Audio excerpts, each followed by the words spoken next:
Wednesday. Are you all cold, a little cold in here? Yes, no? I was, so I turned it up 4 degrees. If it gets too hot, let me know. Hope you're having a great Wednesday. The last couple chapters, we were talking about information that marketers will aim to explore as they engage in strategic planning.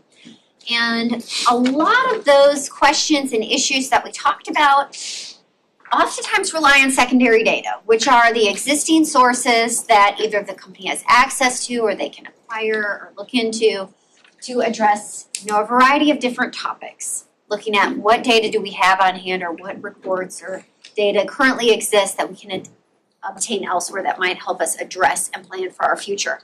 Well, sometimes there comes a point where marketers need to go out and conduct research themselves because they realize that the information that they have on hand isn't going to address their question, isn't going to answer or help them plan for the future. And so sometimes they need to engage in what we refer to as primary data collections.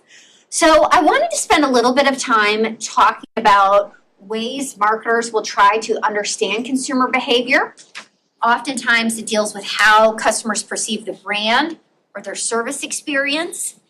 And so we're going to talk about different techniques that marketers might use in understanding consumers today. Now, some of you might want to engage in some of these techniques for either your case or for your marketing project, if you're doing a marketing plan for your own lab course project.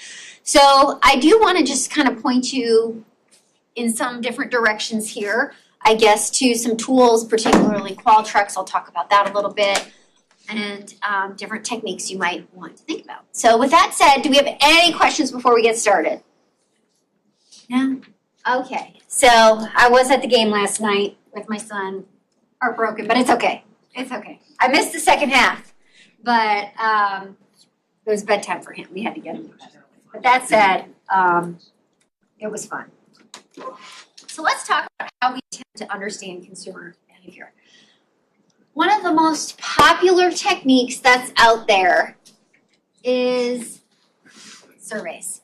How many of you have completed a survey for a company lately? Okay, what did they ask you about? Trip on someone's umbrella here. Well, what kind of questions were they asking you? How was your experience? Okay, how was your experience? What else might you have been asked? Would you recommend us to a friend? Would you recommend us to a friend? General demographics of who you are. Okay, information about yourself. Right? So surveys are very, very common, and here are some interesting things about surveys. As one, they can be used to explore a variety of issues. One might be to look at the why question. Now, I want to say this. Surveys do not prove causation, okay? Surveys can only look really at correlation. To what extent is this related to that? There are scientific means of, if you're going to make that causal claim, a survey can't do it for you, okay? But we're not going to get into an experimental methodology class here. So anyhow, surveys can be used to look at the why question or look at what things might be correlated. So how does, for instance, perceptions of cleanliness impact, or how is that associated with future purchase intentions or like repatronage intentions, likely to come back to the store? How likely is it that having an assortment of certain items impacts their overall store experience, right? They can look at a variety of different issues. It also might look at how. How did you learn about us? Did anybody get asked a question like that in their survey? How did you find out about us? Right? So it could be that. It could be how you made a purchase. And then lastly, who are you? Like you mentioned, questions about demographics, lifestyles, your personality or your interests, where you live, maybe who you were shopping with, or who you might recommend us to, right? So lots and lots of different questions can be asked as it pertains to survey research. And when we talk about surveys, I want to mention that usually when a researcher conducts a survey, a researcher has a relatively good understanding of how people would respond or what those responses should look like. So remember back when I think I gave an example about a taco, asking about, what toppings you put on a taco. If you omit certain choice options there, your data might be misleading. Okay, so you want to make sure as a researcher that you have representative choice options that will give you valid results. Okay? And oftentimes the goal with surveys, as we talk about it as they pertain to market research and consumer behavior, is the fact that marketers are going to look at producing generalizable results, meaning that they might take a sample of their target customers. Okay, if they know who their core shopper is, you might contact, a certain amount of your core customer, ask for their participation in the survey, and engage in demand projections for a new product, or try to get an understanding of overall how might our target market feel about the in-store experience. And so in other words, the goal here is to survey a subset of customers to make projections about how your broader population, or in a marketing context, likely how your broader target market would respond to these questions. In other words, and again, the questions can address a variety of different issues. When we talk about survey research, I want to mention one thing that all of you, yours might be located elsewhere, but all of you have access to the Qualtrics platform. So here, I have it here under My Links because I have it saved. But I did want to show you what it looks like. It used to have a red.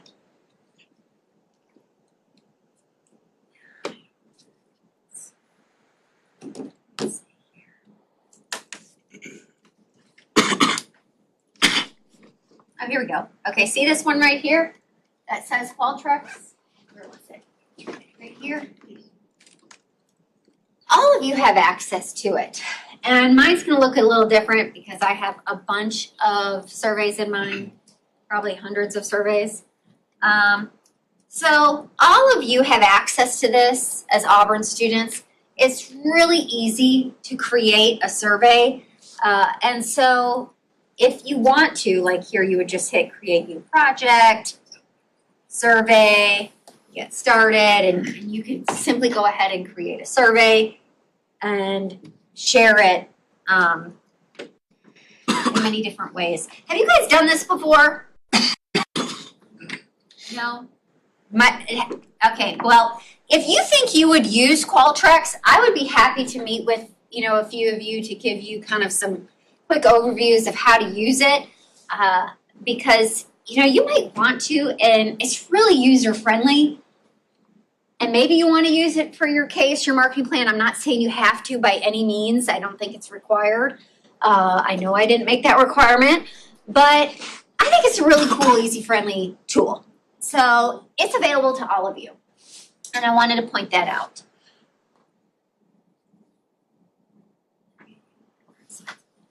Now, when we talk about survey methods,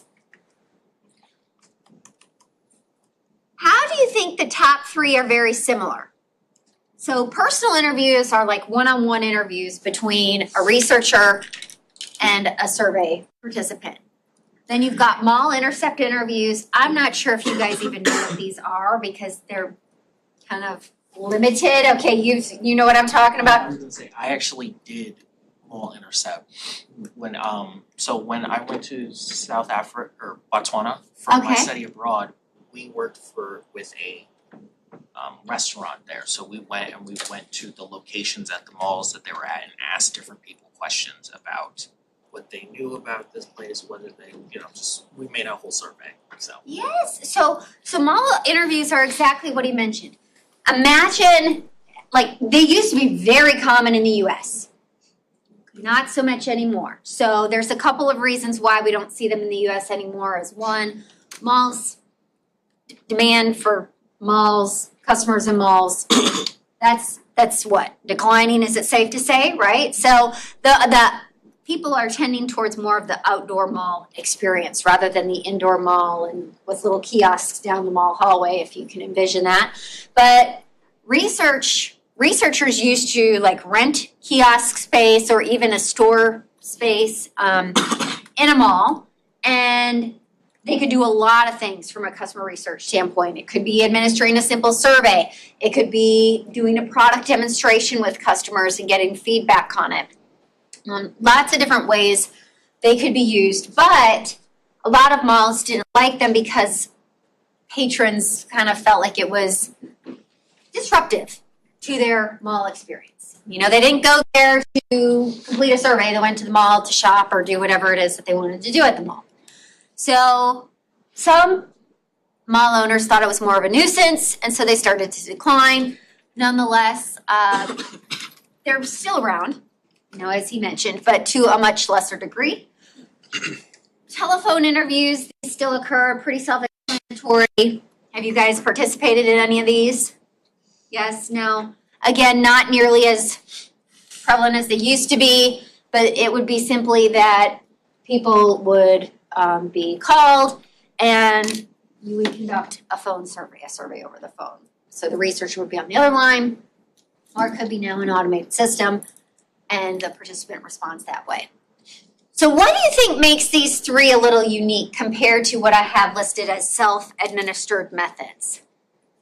Yeah. They're all like back and forth, face to face. Yes, love it. So all of them, the top three methods, involve a researcher and a subject or a participant.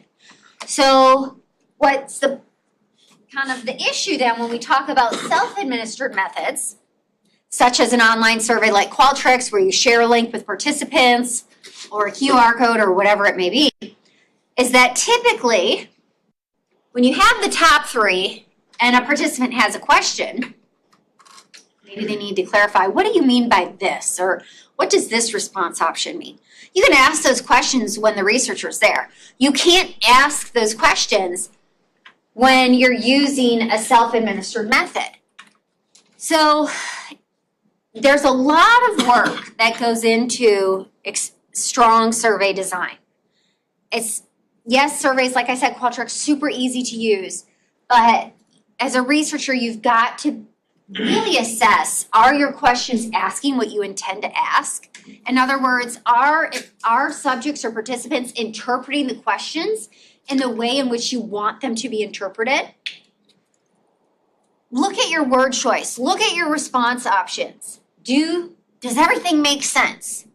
Have you covered all the possible response options? Would an other with a text box as a response option be beneficial? Right? So you've got to think about these things because at the end of the day, how valid your responses are going to be a function of how well designed your survey was. And so if you're going to, as a company, spend lots of money on a marketing program based on your findings, you want to make sure that you have developed a valid survey tool. Okay? So when we talk about self-administered methods, again, these are methods that researchers will use to understand customers where there isn't a researcher involved. Very common in today's world. For all of you that raised your hand for a survey, did you all complete that on your own? Most likely yes, right? So very common, and so they utilize the internet. You can do them on your phone real quickly. You can get them emailed to you.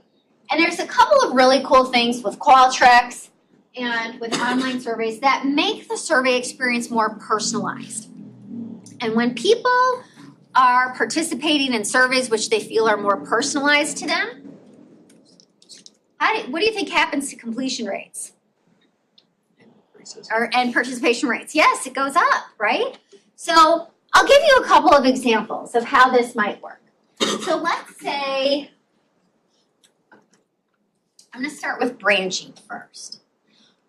With Qualtrics, you can use display logic or even skip logic too to show participants relevant questions. So let's say question 1 is, what type of pet, I'm not going to write it all, but what type of pet do you have? And let's just say, this is a bad example, but let's just say it's a cat, a dog, none. Okay? If a person said none, Q2 might essentially end the survey and go straight to demographic questions. Okay? So, asking about their age, their gender, their employment status, marital status, things of that sort. And so branching allowed people who said none go there. Whereas people, let's just say, who said they had a dog went to Q2. That's now crossed off. They go, Q2 is something like, what brand of dog food do you buy? And then the response options were there. And then they continue asking questions relevant to dog ownership. And then eventually, when the researcher has acquired that information that they deem relevant, they'll direct them to the demographic questions. So branching is simply a way that you can direct participants to questions that are appropriate to them based on their prior response. Now, piped text is a little different. Piped text is when you take a person's prior response and pipe it into a subsequent question. So let's say question 1 in this case was, what is your favorite restaurant in Auburn? What do you think MBA students might say? Bow and arrow. Okay, bow and arrow. Actually, I just heard an ad for them on the radio today. I was surprised. So bow and arrow. So have you guys been there? Yes. Yes? Okay. I like their hash brown casserole. Super good. Okay. Anyhow, so let's say you asked a question, what's your favorite restaurant in Auburn? What might be some other restaurants that people might indicate? Niffers. Niffers? Hamilton's. Botanic. Jack Brown's. Okay. You should not be talking about food when it's almost lunchtime. Okay, so, Mama G's. someone said Mama G's. Okay, I heard that. But anyhow, so let's say we had that whole list here. And so for this example, the participant selected bow and arrow. I don't think there's an S. Okay. So anyhow, then the next question might be, how do you rate? And then here would be bow and arrow.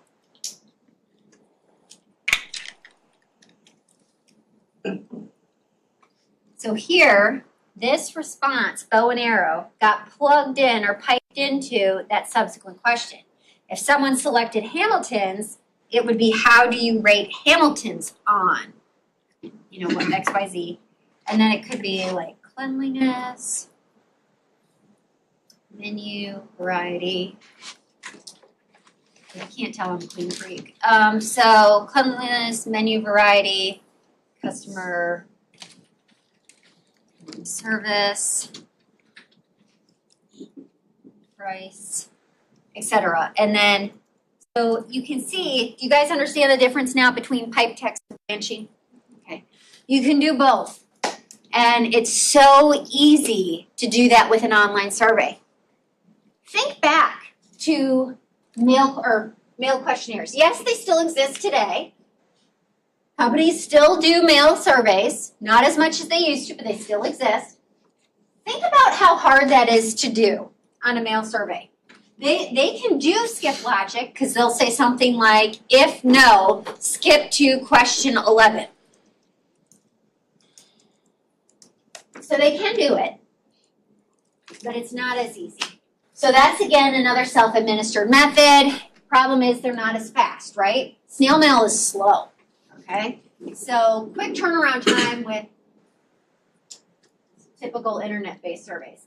Also, you might see researchers use surveys at point of sale, usually like 1 or 2 questions, right? As you check out, there might be a question that you see used by some retailers as well.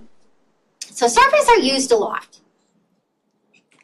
But I want to say they're not the only method, and we're going to talk about that in just a minute.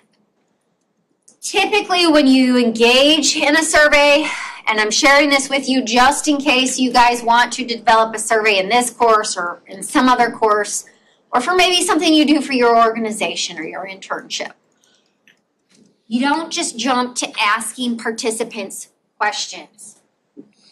And this example here was put in like the telephone interview context, but the same rules of thumb apply to an internet survey. Usually the first thing a participant's going to read, if we're talking about an internet-based survey, is usually you're going to have some sort of identifying information about who is doing the research, who's the surveyor or the sponsor. I just got asked to do a survey for Publix. So they identified, obviously it's Publix who is doing the research on shopper behavior. Then usually it will say why they're doing the survey, but not always. Sometimes researchers don't want to disclose the intent because if they feel like the intent will shape customer behavior, they probably don't want to disclose it. Because that's one of the downsides with survey research, right? Is you all know you are participating in a survey. You all know you're being researched. And so when you know you're being watched, essentially, does your behavior change? So it's that sort of idea that if we share this, how will that affect their responses? Because again, you as a researcher want valid responses when it comes to understanding your customers, especially if you're going to spend significant sums on implementing your marketing program based on on your research. I also want to say, just like how I just said that with the purpose of the survey, you might not disclose it. You also might not disclose who's sponsoring the research or who's conducting the research in some cases too. So for example, let's just say that I received a telephone a phone call, and the person says, "Hi, I am Josie with the University of Alabama. I would like to do research on your perceptions of college sports." And they call me, and I'm a resident here in Auburn. How do you think that shapes? Do you think, it might shape my perceptions of what I'm about to be asked. I might just hang up, because it's University of Alabama. But you can see in that case, it's different, right? If someone calls me and says, "Hi, I'm a student at Auburn University and I'm conducting research on behalf of the vet school. Would you be willing to spend a few minutes to take my survey?" There I might say, "Oh yeah, okay, it's a student, I want to help them out." So disclosing this information, a researcher needs to consider how it might affect participants and their responses. You might explain how the participant was selected. So for Publix, it's because I'm a shopper, I'm part of their loyalty program. Sometimes it's simply as, hey, you're randomly selected. Your phone number was generated back when phone surveys were very, very popular. You could use random number generators to get a randomized sample of participants. And you usually want to, ultimately, you're gonna ask them to participate, but you might provide an incentive for them to participate as well. What were some of the incentives you might have received for those of you who were participating in surveys recently? Did any of you get an incentive? Yeah. I got a free Chick-fil-A sandwich if I did their survey. Okay. It was instant, right? Like you instantly got that free sandwich coupon or reward. Yep. Anyone else? $10 gift card. A $10 gift card. Right? So usually what we see when it comes to using incentives, you want to give something that's instant and not delayed.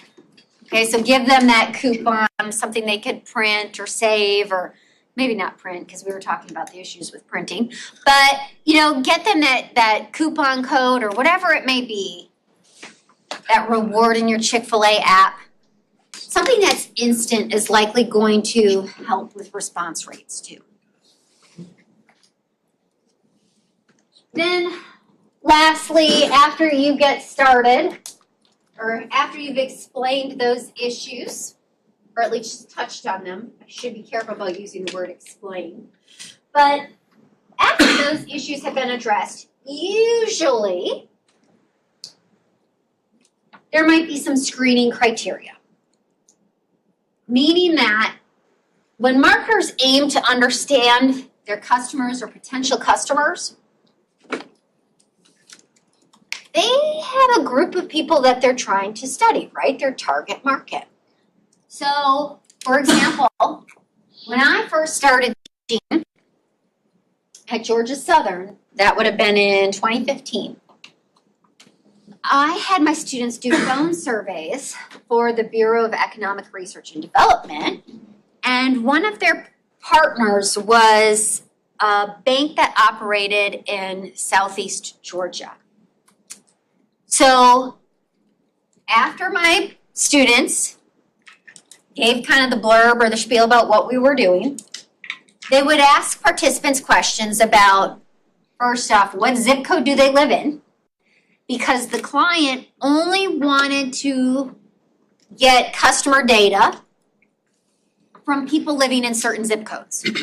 So we had to ask their zip code to know where they lived and see if they were part of the relevant group that could actually use the banks where they had operations.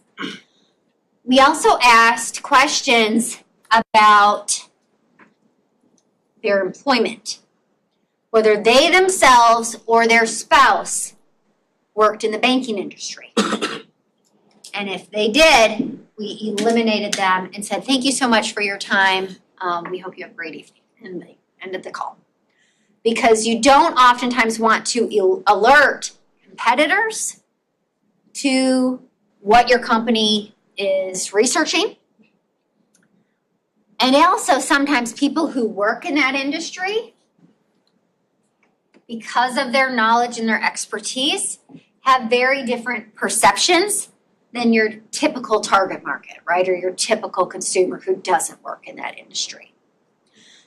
Another example I'll tell you of a screening question is when I was doing this for Publix just a few minutes ago, they asked questions about like my household, so how many kids, how many adults, age, income, and I think that was about it. And then they said, oh, we have enough households similar to you that they didn't need me in their panel. So I was a little heartbroken, but it's okay. But yeah, so oftentimes companies might be doing what's referred to as quota sampling, where you might set up and say, okay, I want X number of customers who fit this profile, X number of survey participants that fit this profile, et cetera. Yep. That happened one time when I went to Vegas. They were looking for people for specific demographics to watch a television show so they could get a sample of how people liked it. And they were like, hey, we'll give you, I think it was $50 to watch this hour television show. And they're like, here's the clicker, hit the button whenever you would have turned it off. Okay. I remember me and my cousin, we both lasted like 15 minutes because we had been hitting the button too many times. And like, I would turn this off so long ago that they were like, actually, the button's not working. But they still gave us the money. Well, good for you that you got the money. But we saw the sheet and it had what the demographic, what age, and then who they needed. And so it's like, okay, we have all of the, like from 18 through 65 we need for both the hour long and the half hour long. Same for Black, but it's like we need more Asian or Hispanic, and so they were looking for people who fit the Certain profile. profile, yeah. Yeah, so quota sampling is very common too. And so anyhow, though, the screener is important because you want to make sure that you're asking people who fit the group that you're trying to project your survey results to. In other words, if you're doing research and you're researching your core customer and you're including somebody who's not part of your target market or not like your core customer, they could skew the results, right? Your results won't be representative then. So you want to be really careful about that.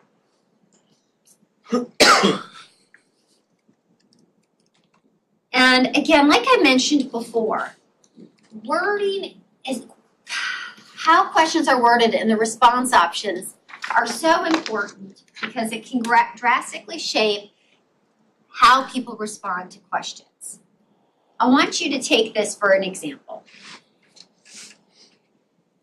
Which of these two questions are going to generate higher agreement? Did you see a broken headlight or did you see the broken headlight? The broken headlight, right? It infers there was a broken headlight. So you're going to have more people agreeing to this than if you asked it with a. Now, was there a broken headlight? No, there was not. Okay? So, see, perfectly fine. But again, just a simple example of how wording is so important. Now, outside of research, there are many other, or I should say, outside of survey research, there are many other techniques used to understand customers. And Gordon talked about ethnographies or observational research in terms of watching, if you remember watching that woman feed her cat. And so it is common to do other types of research, such as observation types of research. And what's great about it, let me jump down here, is that oftentimes it doesn't rely on those self-reports. Like surveys, right? When you know you're being asked questions, you might change your response. Sometimes with observation research, like what Gordon was doing, people know they're being watched. So yes, their behavior might change because they know they're being watched. But a lot of times people don't realize that they are being watched. So for instance, in a store, oftentimes there could be researchers in a store watching how people are shopping, the traffic patterns, what they're doing. There's even such thing as mystery shoppers, which we'll talk about in a minute. And so when people don't know they're being watched, and you might call that unobtrusive measurement, usually their behavior is pretty accurate. Like they're doing things that they would normally do. Whereas if they know they're being researched, they might change their behavior a little bit. So a couple of things that can be observed. So traffic, like vehicle traffic on roads. You know, if you're looking to place a gas station at a certain location, you might assess that. Looking at foot traffic in store or foot traffic in, like, I'm going to talk about museums in a minute, but in museums or larger, like for airports, things of that sort. I would say malls too, but malls are kind of a dime business. Time spent viewing an ad. Okay, we're going to talk about some machines that look at eye tracking in a minute, but you can look at how long people stare at an ad. You might track their behavior on social media or online, like what they're pinning, who's pinning what, who's sharing what. Do content analysis of comments or sentiment analysis. Lots of different techniques now, especially with AI, to track what people are saying. And another example I have Orbitz on here is because Orbitz realized, thanks to tracking cookies, that people who used Mac devices or Apple devices tended to spend more on hotels. So when their system would identify that it was a Mac user or Apple user, that they would show them higher price point hotels first compared to other users. Okay, so different ways people are tracked, and then using that kind of tracking information, marketers might adapt what people see. Here I have an example of Fisher-Price watching kids play with toys. They do ethnographies, just like how Gordon said they did that with cat food. And outside of these means of observational research, I do want to spend a minute talking about mystery shoppers.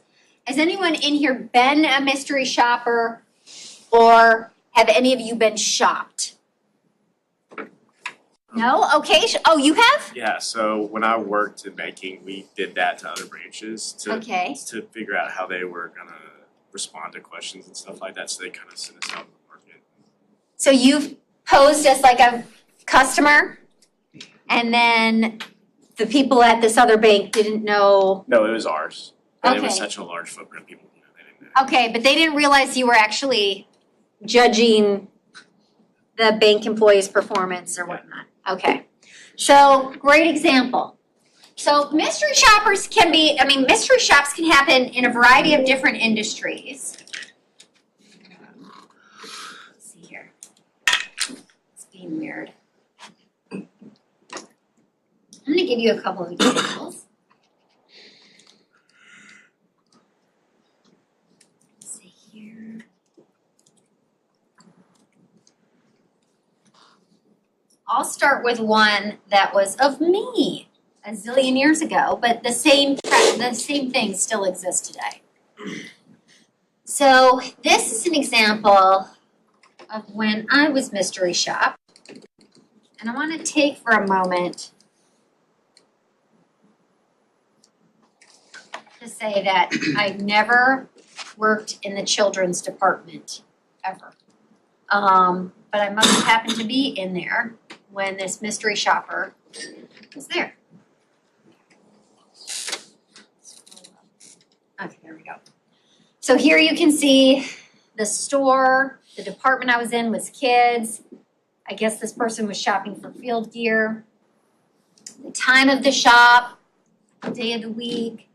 So the total number of customers and team members, so it was a 1-to-1. And Marshall Fields had this, like, I think it was if you had anything beyond 2-to-1 ratio in line, like at the checkout or the little desk that was there, you would have another employee to help speed up the checkout. And so I wasn't busy, and then it describes my characteristics. So they ask, did I greet the customer quickly within 30 seconds? And I did.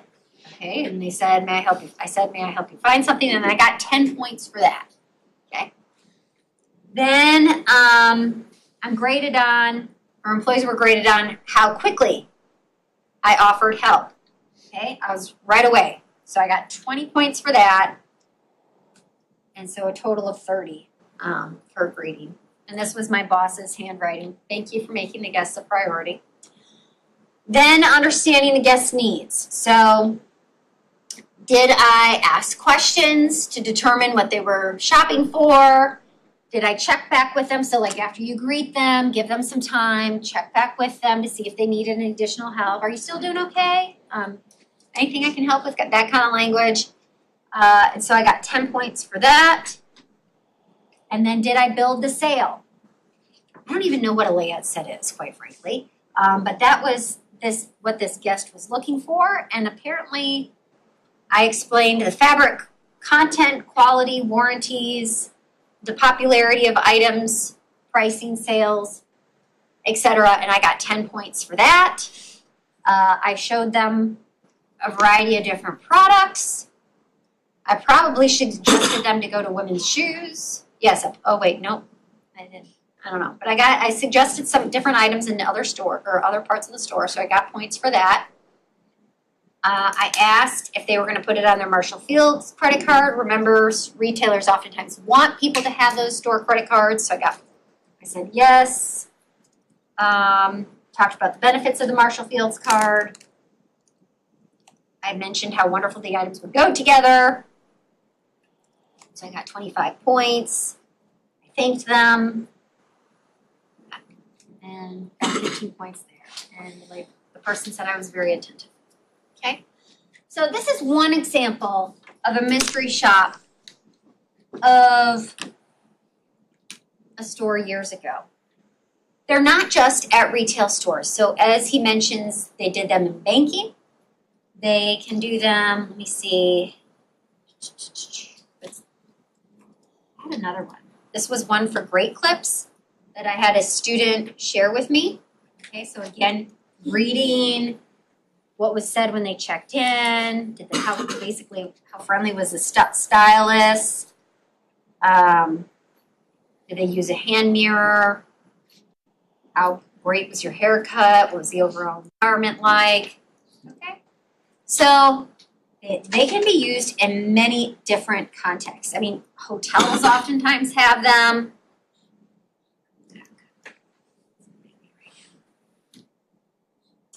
And oftentimes what we'll see, this thing does not like me today.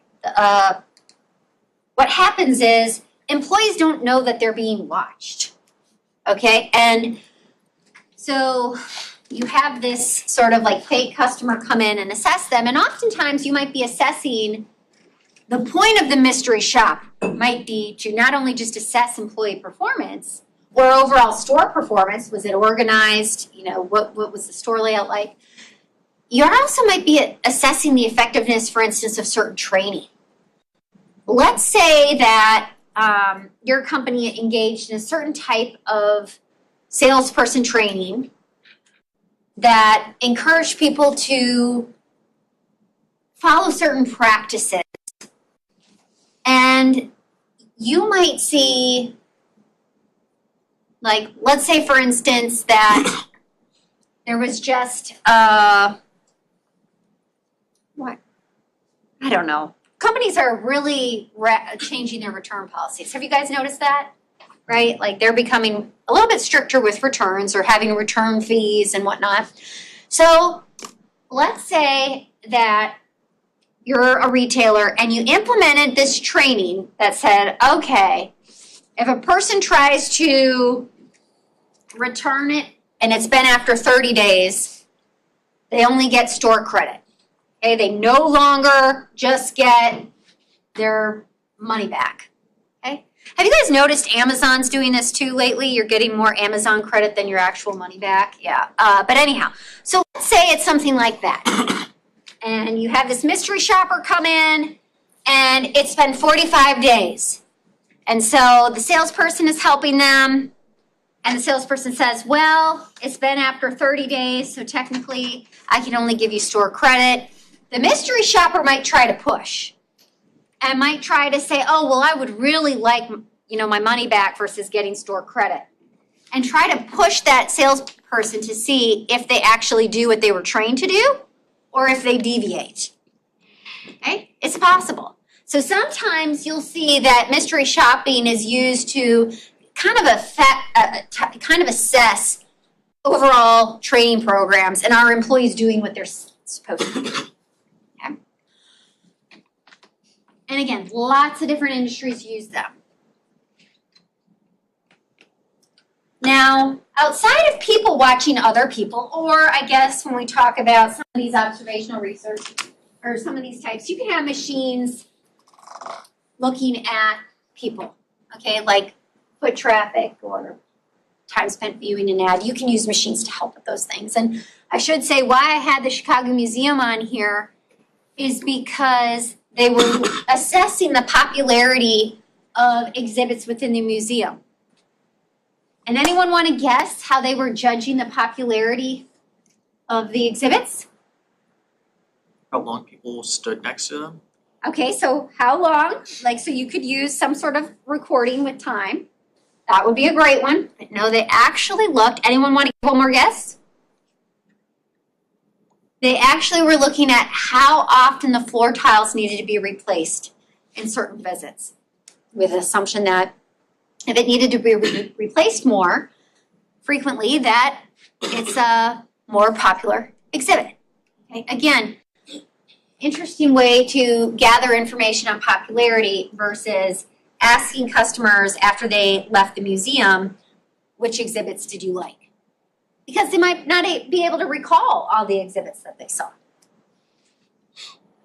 So machines can be used in observational research, such as EEGs or electroencephalographs and fMRIs. What oftentimes you see here, and I'm going to show you a clip from a video, is that researchers might expose customers to some packaging or to an advertisement or something, and you're looking at the change in brain activity, which are kind of the regions of the brain that are getting activated, which oftentimes indicates some sort of emotional connection that stimulates a change in customer behavior. The galvanic skin response, that too looks at when you're looking at changes in electrical resistance of the skin. When you see those spikes, it usually indicates some sort of arousal, whether it's fear or excitement or surprise.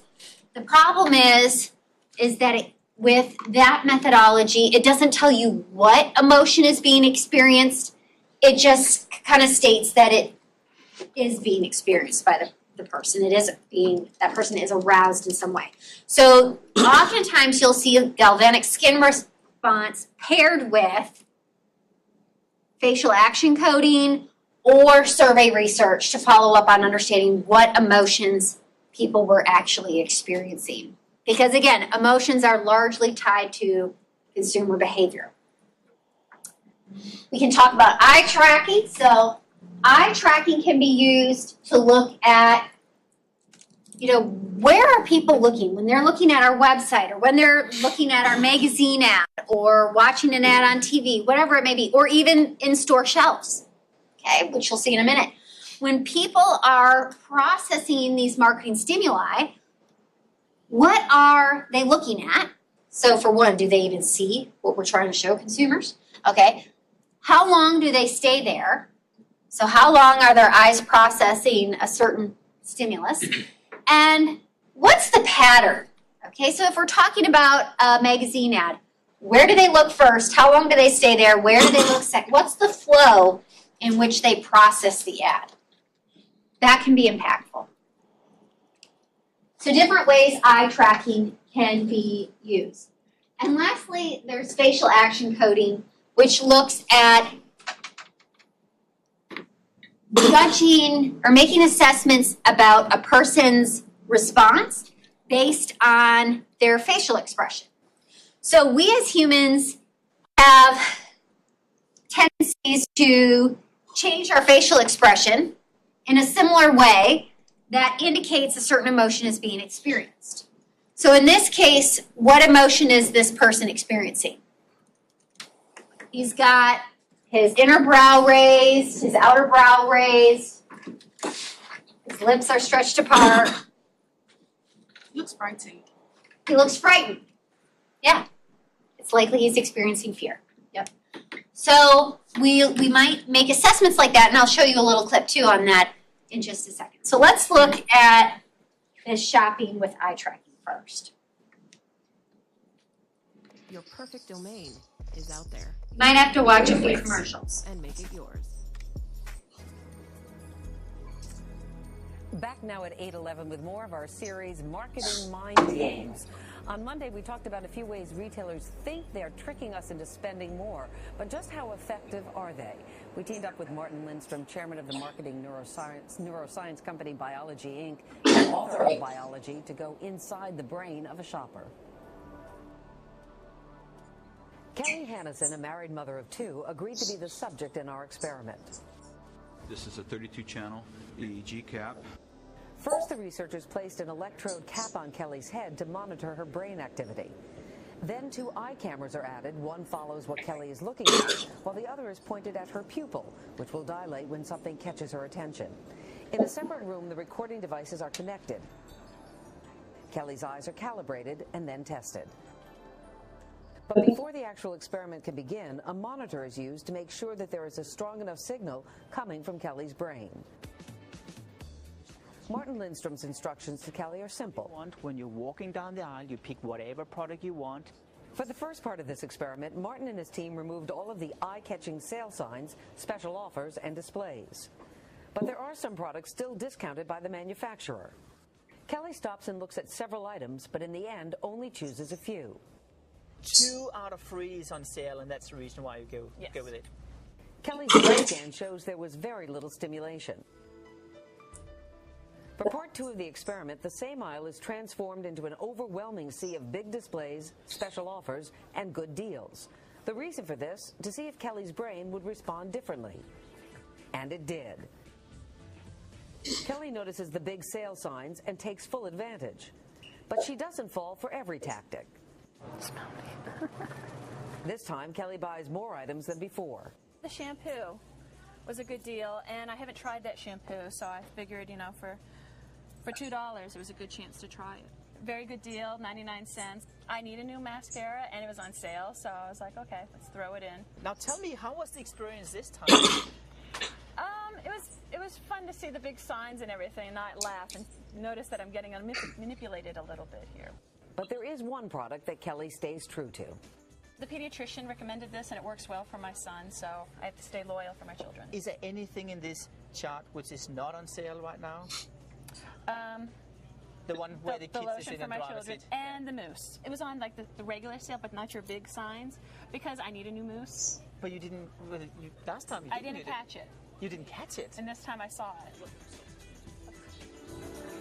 Martin Lindstrom, you little manipulator, you. Good morning to you. Good morning. Now, I want to point out to the audience, not a scientific experiment at all, but what can we learn generally from what you did? We can learn basically that we are hardwired to be manipulated by those retailers, and you better stay clear when you go into the retail store. So what happens exactly? What happened inside her brain when she saw those big signs? Well, it was amazing to see that when there was no sign, almost no activity was going on in the brain, but when there was a lot of signs up there, it was almost like a fireball.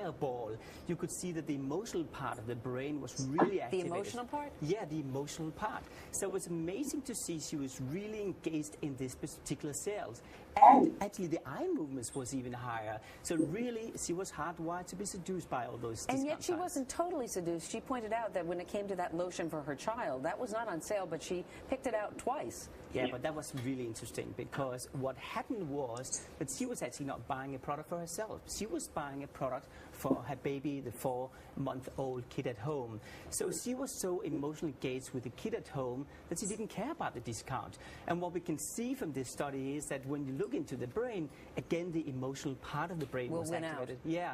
And when we take a look at other studies we've done on baby powders like Johnson & Johnson's baby powder, we actually have seen that similar reactions is happening. When we expose people for this particular brand, people are almost becoming small babies in mind. So that is what retailers would like you to feel like, because then you are not buying stuff on discount and basically they're earning more money. She also showed some contrasting behavior when it came to picking out the shaving cream for her husband, the shaving gel. Yeah, that was very interesting because basically she bought one shaving cream the first time. The second time she bought 4. Now she don't need 4 shaving creams. Just because they were on sale? Just because it was on sale. And what we saw again on the screen was enormous activities going on in the brain. So much so that it was almost the second highest emotion we saw in the brain. The highest was the baby product, or the product for the baby. The second one was the shaving cream. She also said, which I thought was interesting, that she acknowledged that she knew she was being manipulated, but she still allowed it to happen. Yeah, well, that's because 85% of everything you and I do when we're out shopping is taking place in our non-conscious part of the brain. So that basically means that we are almost like zombies when we're out shopping. Finally, you have some tips to help people avoid some of the traps that they can run into in these stores. What are they? Well, I think the most important thing is that you need to do a shopping list when you're going out shopping. Here's the trick. So you can see that this is one way in which these tools are being used. Now, I do want to shift gears and talk for a minute, if I can get this other video to work, that shows facial action coding. And facial action coding, similar. Again, you're observing these customers and observing their reactions because, let me just say this. Again, in this case, the lady knew she was being watched. And when you're wearing these machines, I guess you know you're being watched. But can you really control your brain? Like, that's going to be tough. And so you're not plagued by this sort of self-report bias that you see occurring in traditional survey research, or even humans observing other humans, where again a participant's behavior might change. And so with facial action coding, what you might do here, if this works. Hello. Hi there. So we really well to essentially. Oh wait, this might be it. Hold on. Demo app. It's built to show how our technology works. So when we're embedded. This is a research company that's kind of walking you through how their company uses facial coding, and so this might be used, for instance, by marketers to look at their creative. Like, are their advertisements eliciting the emotions, like the humor? We just saw the Super Bowl, right? Think about all those ads you saw and the emotions that they might have elicited in you. So facial action coding, particularly in marketing, might be used to kind of optimize marketers' creative strategies to assess, okay, what emotions are being judged or elicited by consumers, because again, emotions can directly tie to consumers' attitudes towards the brand and their purchase intent. Platform. What's happening in real time is you see the kind of brow raise, brow furrow, smiles, lip depressors, kind of activators, read the facial expressions as they're changing, right? And so what's happening behind that then is a kind of calculation, an algorithmic understanding based on our PhDs back at the office of this data and how that maps back into true emotional states. And so that then allows, again, our clients to be able to, in real time, inform on what exactly is happening, how people are reacting, and to use that data to optimize and improve the environment that user is in. Another quick demo is something more kind of in line with what's being used today in the kind of advertising world, which is just a kind of a look at a view of an ad. I was hoping this video would show something else. Let's see. Oh yeah, here we go. Billy, use the cleaner. This is gross. Be prepared. Touchdown. Yeah, it only works with Doritos. Why only Doritos? You ask too many questions, Billy. So notice, like, the dislike is raised.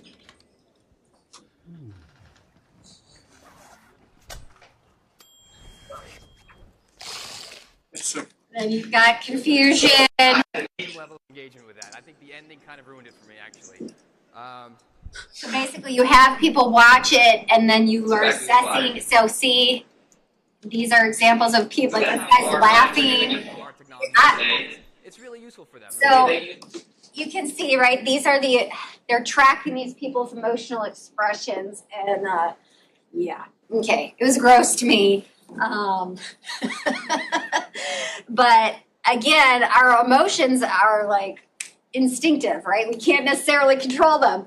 And so as a marketer, you can use this to, again, because emotions get tied to attention and tied to purchase behavior, that some researchers turn to these strategies because they can be highly informative. I don't know why this thing isn't liking me today, but let's go back.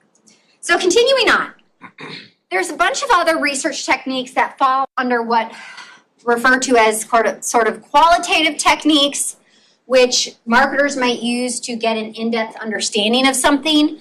So when we talk about survey research is a quantitative technique which you aim to produce generalizable results to, in other words, take your results from your sample and make inferences based on how your broader population would respond. So that's why I said oftentimes we're looking at demand projections when it comes to survey research or profiling who is your core customer. Now, qualitative research techniques are different in that we're looking at getting a deep, in-depth understanding of something that we're not really sure how customers would respond. And why I have a Jeep on here is because when Jeep was designing this vehicle, they engaged in some very unique qualitative research techniques where they had their researcher engage in some different studies, in one in which the researcher asked people to recall their earliest memories of Jeep. And so they would talk about their earliest memories of Jeep. If you asked me, I would have said it would have been my Barbie Jeep that I played with as a kid. The second one was they had people make collages of what Jeep stood for. So in other words, they literally had to take like cutouts of magazine pictures or images and make a collage of what Jeep stood for. And then the third one had them, another study that they did too was have them explain what a Jeep was to an alien. Okay? And so, again, very, very unique. You can see how this is not a survey here, folks. Very unique methodology. And what it led to is the researcher told Jeep, hey, this vehicle can be code for the American horse. It goes off-road. It does things that traditional cars don't do.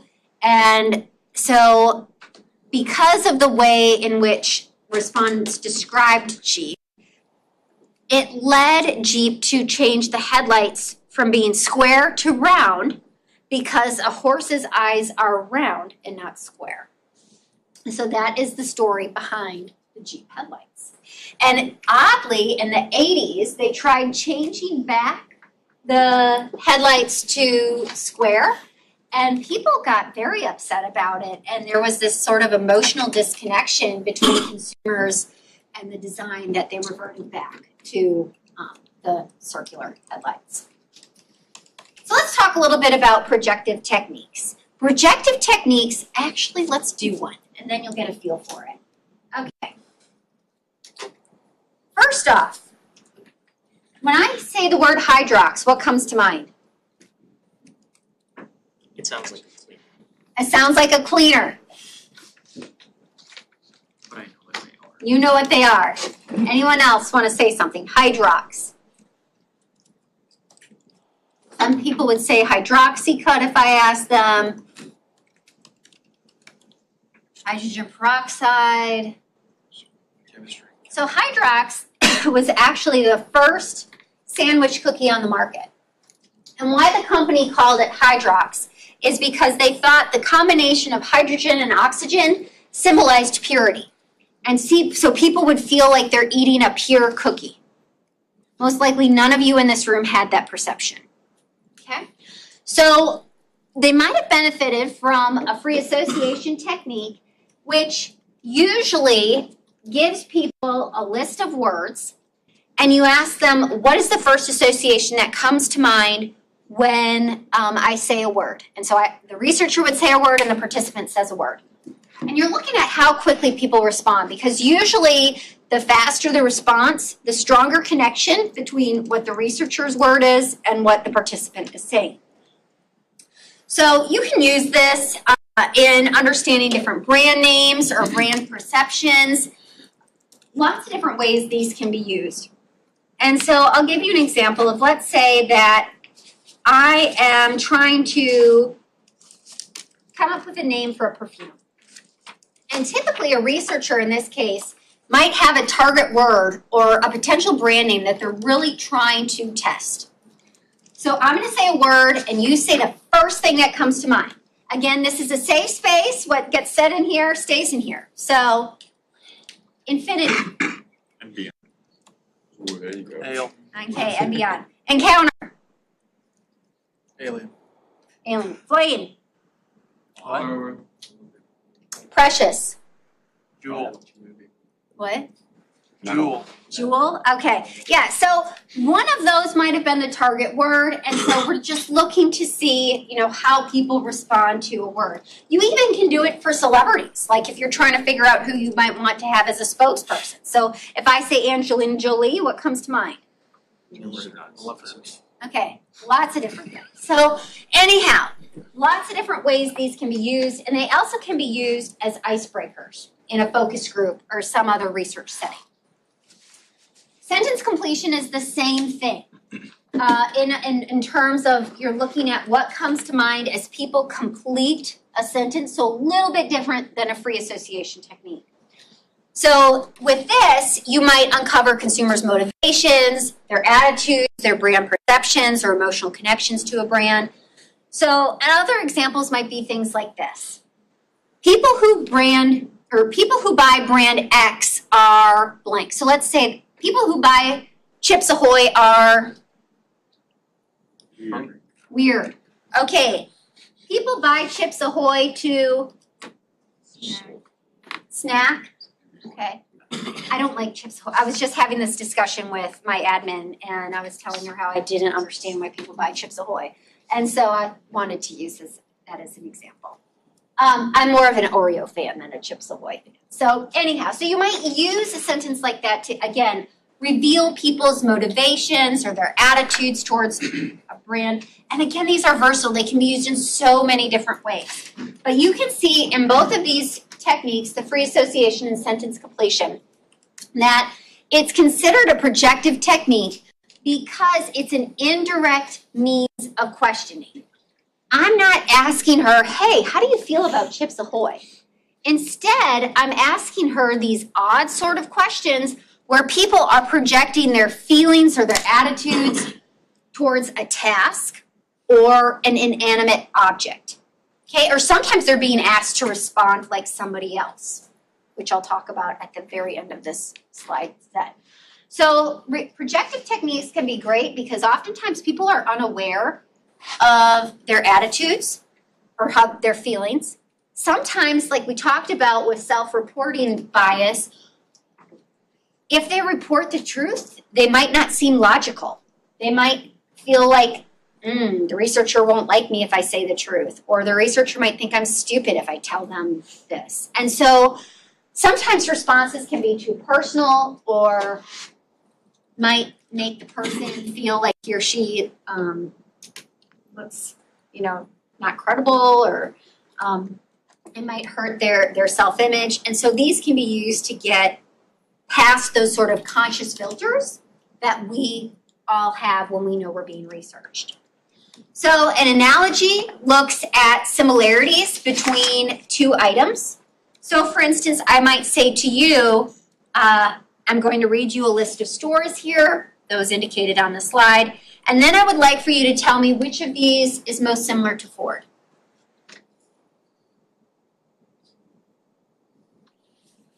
Which one would you say?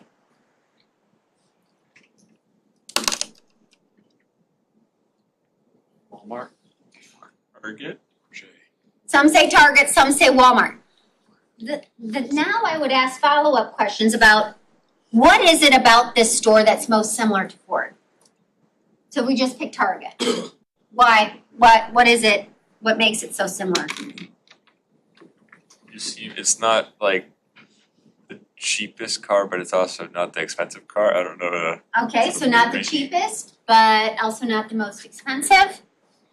So the point is not to talk specifically about stores here. The point is to get at what are their true perceptions about Ford and its features and their overall brand attitudes. Another way this might be shaped is if you were to think about Ford as a person, who would it be? Okay, and so for me, I think of this guy. Do you guys know where he's from? Or what movie he's in? Sweet Home Alabama. Sweet Home Alabama. Okay, yes. So when I think of Ford, or instead of saying if it were a person, who it would be, sometimes you'll see researchers say, okay, if Ford was a celebrity, who would it be? If the University of Alabama was a celebrity, who would it be? And so again, In this case, I'd be, as a researcher, would tell the participant, please describe the person's values, the beliefs, the goals, all the things I have listed on this slide. Because you're trying to get, again, these richer brand perceptions, okay, that can really only be unveiled by asking questions like this indirectly.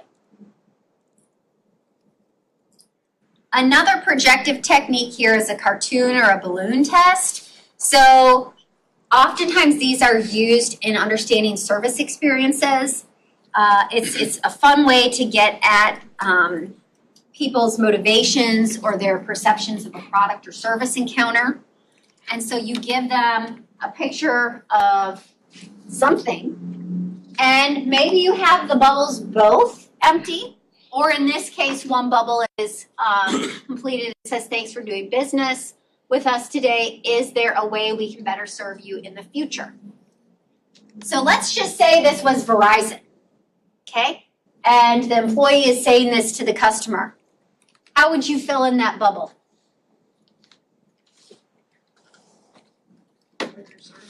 Okay, quicker service. I used to see a lot of students talk about getting free phones or something when they break their phone, because I used to have a lot of undergraduates break their phones. But anyhow, the point is that, again, rather than asking about quicker service at Verizon, we're seeing kind of areas of where Verizon could improve. Photo sorts are another indirect means of questioning or another projective technique. And here you ask participants to sort photos in meaningful ways. So Visa had people sort different images of individuals based on what brand they thought that person would use when it comes to credit cards. Okay, in other words, what type of credit card that person would have. And what they found is that through this, the participants tended to perceive that Visa was used by a wholesome female. So what they did is they crafted the Everywhere You Want to Be campaign to target males, okay, wealthier males, so that people would associate Visa not just with a female group. I also recently did one of these for GMC. So they had me do a drag and drop of vehicles. Might be hard to see, but they gave me 4 little squares and 4 vehicles. It was 10 different pages, and I had to drag and drop vehicles from most sporty to most conservative.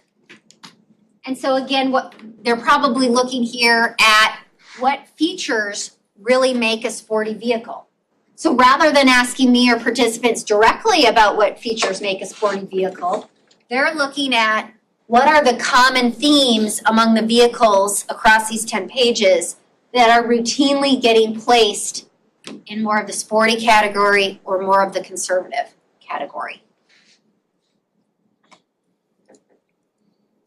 Consumer drawing, for the sake of time, because we have like less than 2 minutes left, I'm not going to ask you to do this. I wanted to have you do this. If you want to do it after class, go for it.